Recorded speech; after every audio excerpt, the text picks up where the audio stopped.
We know what inflation is, but how is it affecting you and I and the ranchers that live here in Montana? Of course, there's the obvious culprits like the worker shortage or the pandemic, but the weather is also a major key. Trying to pinpoint where that inflation is coming from in the beef sector, because it's so unprecedented to see these types of increases. The USDA reports that last year there was about a 7% increase for products like poultry, eggs, fruits, and for the price of beef. Most of the inflation and at-home products instead of at restaurant products. Meaning you, the buyer, will be feeling that price tag a little more than a restaurant might. Why is that?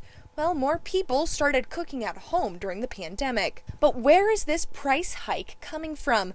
Well, the USDA splits it up into three categories: the farmer, the wholesaler, and the retailer or restaurant. One of the big things that we've seen is that gap between wholesale to retail has expanded a lot. So think about when the beef leaves the processing facility and gets to the store shelves or gets to the restaurant. That's where a lot of that cost is coming in. Labor, trucking, logistics, fuel cost. All of those things that are really driving that price. And the price that Montana ranchers have to pay is for feed.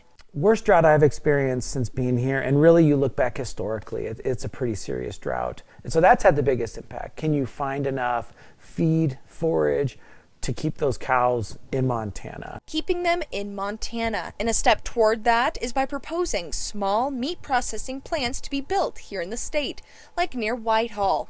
That way, if a big plant has a COVID outbreak. So if you have smaller facilities, then you might have less disruptions from single events. Keeping in mind that low prices come from those larger plants, the smaller plants may stock up some grocery store shelves quicker. But an issue ranchers and all of us are facing is land values rising in the state, something we'll dive deeper into tomorrow. In Bozeman, Jane McDonald, MTN News.